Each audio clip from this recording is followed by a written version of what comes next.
S'il y a bien un message que j'essaye de faire passer depuis maintenant un certain temps sur cette chaîne YouTube, c'est pour toutes les personnes qui veulent atteindre le statut d'indépendance ou de liberté financière de vraiment comprendre que pour atteindre cet objectif-là, on sera obligé à un moment donné de faire des actions ou de faire des choses que beaucoup de gens ne sont pas prêts à faire.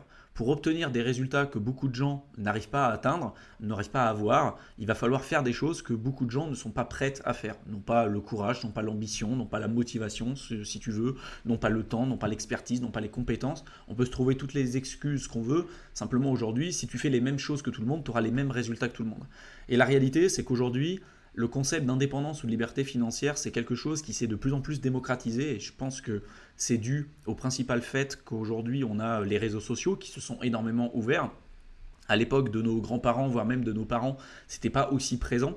Donc même s'il y avait des opportunités comme l'investissement immobilier, l'investissement en bourse, etc., à moins d'aller dans une bibliothèque ou de rencontrer des gens qui étaient déjà à l'intérieur, c'était très compliqué pour avoir toutes les informations auxquelles on peut avoir accès aujourd'hui simplement en ouvrant Google ou en ouvrant notre navigateur web. Donc aujourd'hui, on a un seuil de connaissances et d'informations qui est juste phénoménal et tout le monde peut piocher finalement à l'intérieur. Donc pour atteindre le statut d'indépendance ou de liberté financière, c'est ce que je t'ai dit un petit peu plus tôt, il va falloir faire des choses que beaucoup de gens ne sont pas prêts à faire parce que la réalité, c'est que c'est un domaine qui est très très très concurrentiel et si aujourd'hui on donnait 5 000 euros à toutes les personnes, tu peux faire le test autour de toi, hein. Tu demandes à des gens autour de toi, tiens, si demain on te donne 5 000 euros à vie, tu as 5 000 euros qui tombent par mois à vie net d'impôts, et qu'est-ce que tu changes dans ta vie? Est-ce que tu continues de faire ton job salarié? Est-ce que tu changes? Est-ce que tu pars à l'étranger? Tu verras que pour l'écrasante majorité des gens, la plupart d'entre eux quittent leur job salarié, partent à l'étranger, enfin bref, ils font des choses qu'ils ont mis sur le côté pendant des années. Donc qu'est-ce qui bloque ces gens-là pour atteindre le statut d'indépendance ou de liberté financière, vu qu'au final, ça reste un objectif qui est important pour beaucoup de gens?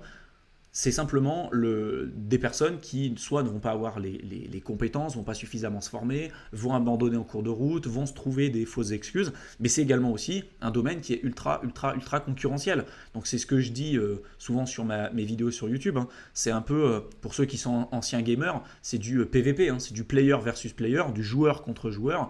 Toi, si demain tu rentres de ton job salarié, tu voulais faire comme moi à l'époque, par exemple développer une entreprise en parallèle de ton job salarié, si tu as des choses à faire et tu dis bah là non, je suis pas trop motivé ou je suis trop fatigué pour pouvoir le faire, du coup tu regardes un film sur Netflix et tout, sache que derrière, tu vas être en compétition avec des gens comme moi qui à l'époque avaient vraiment envie d'atteindre cette liberté financière, statut que j'ai atteint en 5 ans en partant de zéro, et je me trouvais pas d'excuses, c'est-à-dire que je sois fatigué, pas fatigué, que je sois malade, pas malade, peu importe. J'avais une discipline, j'avais une rigueur, et s'il y avait des choses que je devais faire, ben je les faisais. Donc dis-toi en fait que aujourd'hui, tu dois être en mesure de trouver un équilibre par rapport à la situation dans laquelle tu te trouves et surtout par rapport aux objectifs que tu as envie d'atteindre, mais part du postulat aussi que les choses que tu n'es pas prêt à faire parce que, bah voilà, je sais pas, tu rentres de ton taf, tu es fatigué, tu as envie de dormir, tu t'es pas motivé parce que c'est tard le soir et il y a des choses que tu n'as pas envie de faire, bah dis-toi qu'en face de toi, il y a des personnes qui, elles, vont trouver cette motivation, qui sont donc exactement dans la même situation que toi, hein, voire peut-être même dans des positions plus compliquées,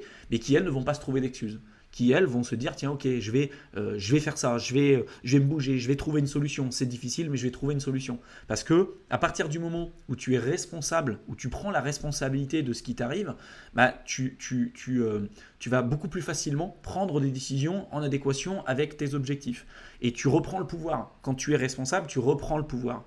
Par contre, quand tu te places en tant que victime en te disant j'ai pas le temps ou j'ai pas la motivation, etc., tu te places en tant que victime, donc tu repères le pouvoir. Tu considères que tu es un petit être dans l'univers et que finalement, tu n'as pas la possibilité de faire ce que tu veux. Et je ne dis pas que la situation dans laquelle tu te trouves aujourd'hui, il n'y a pas de la complexité. C'est sûr que pour moi, à l'époque, c'était beaucoup plus simple de faire des choses parce que ça n'engageait que moi. J'avais pas d'enfant, j'étais pas marié, j'avais pas fait de crédit consommation n'importe comment, j'avais pas acheté de voiture avec un crédit, j'avais pas fait non plus l'achat de ma résidence principale. Donc si tu veux, même si je foirais, ça n'engageait que moi, tu vois. Donc c'est sûr que dans cette situation, c'était plus simple. Mais est-ce que ça veut dire que dans une autre situation, tu peux pas t'en sortir et que tu peux pas réussir non plus à faire des choses intéressantes? C'est faux, tu vois. Pose-toi cette question, est-ce que dans le monde aujourd'hui autour de toi, il n'y a pas des personnes qui sont dans la même situation que toi, voire pire, et qui ont déjà atteint l'objectif que tu t'es fixé? Et la réponse, elle est toujours oui.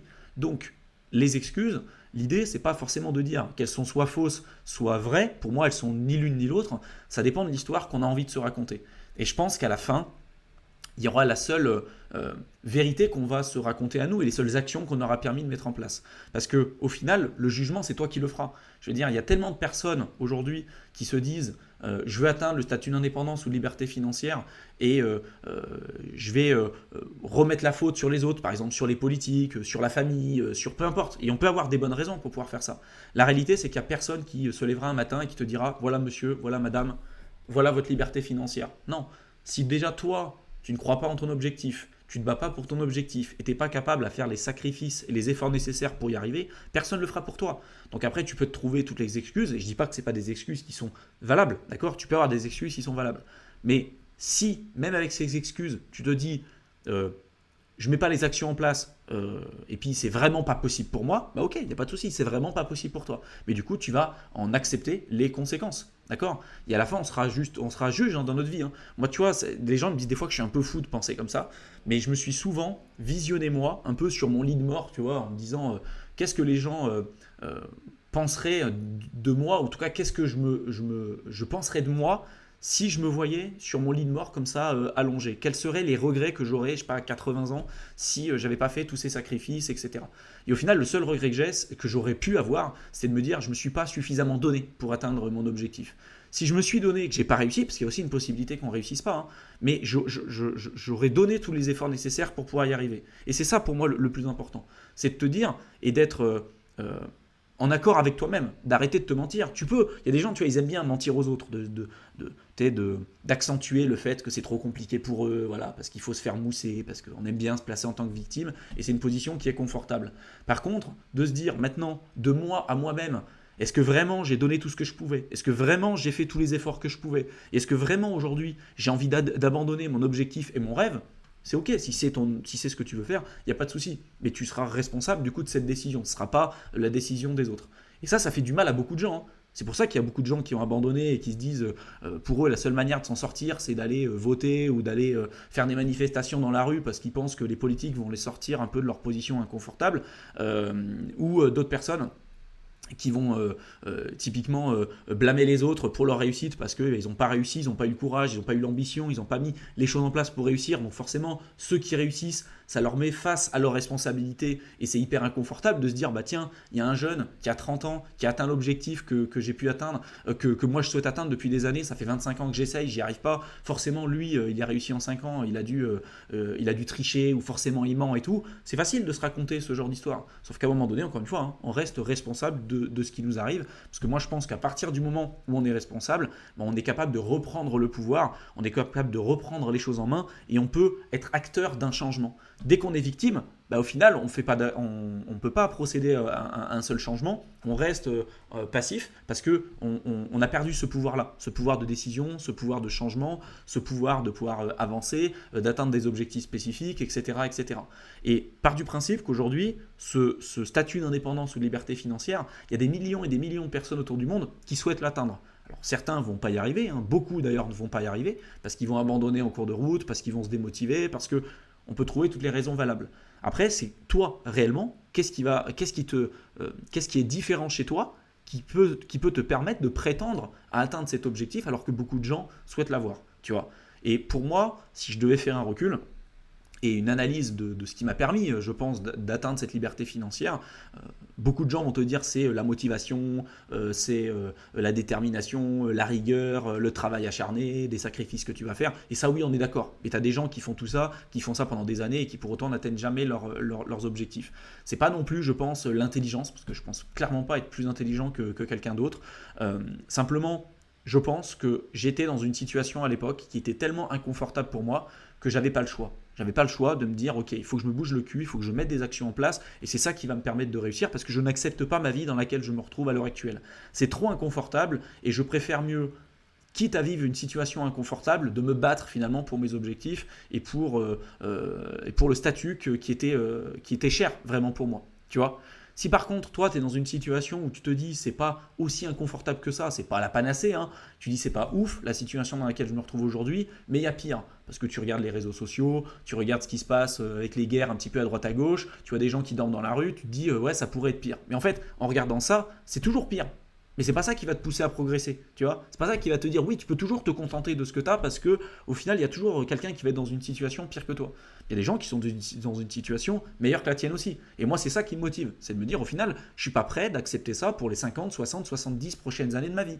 Je veux pas vivre cette vie-là de monsieur et madame tout le monde et ça regarde que moi, hein. Mais après, peut-être que tu es dans la même dynamique et tu étais dans la même réflexion que moi. Et c'est pour ça que je pense que si tu es dans une situation aussi inconfortable qu'elle puisse être, et de te dire aujourd'hui je n'accepte pas cette situation, tu verras que tu mettras en priorité cet objectif. Et en mettant en priorité cet objectif, bah, tu comprendras rapidement que vu que c'est quelque chose de très concurrentiel, bah, tu mettras plus d'actions en place, tu ne trouveras pas d'excuses en te disant je suis pas motivé ou j'ai pas le temps, tu diras bah, ça fait pas partie de mes priorités si jamais tu as suivi ce que je t'ai expliqué depuis le début, mais si ça fait partie de tes priorités, tu trouveras le temps nécessaire pour réussir, tu trouveras la motivation et la détermination et la rigueur nécessaire et la discipline également aussi pour suivre ce que tu fais et atteindre encore une fois ton objectif et tu seras responsable à chaque fois de ce qui va t'arriver. Et les premiers résultats vont te motiver. Tu diras, punaise, j'ai fait tout ça, mais ouais, ça marche, ça commence à fonctionner, j'ai des compétences, etc. Et tu sauras rebondir. Là où beaucoup de gens ne seront pas capables d'évoluer ou de rebondir, c'est parce qu'ils vont essayer une chose une fois, et puis au final, ça va foirer, ils vont faire le bilan, ils vont dire, ah, j'ai passé 3 ans à développer un truc, j'ai gagné 2000 euros, allez, ça vaut pas le coup, c'est bon, j'abandonne. Et là où beaucoup de gens vont abandonner, toi, il va falloir que tu continues. Dis-toi qu'à chaque étape compliquée que tu vas passer, il y en aura forcément.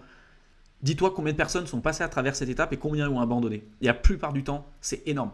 Il y a énormément de personnes qui essayent de passer à travers ces étapes. Et tout ce que tu es en train de vivre, il y a des millions de personnes qui l'ont déjà vécu, ce truc-là. Il y en a énormément qui ont abandonné. Et bah, toi, tu feras partie de ces personnes qui n'abandonneront pas. Et c'est pour moi ça vraiment le critère le plus important et qui va te permettre à un moment donné d'avancer.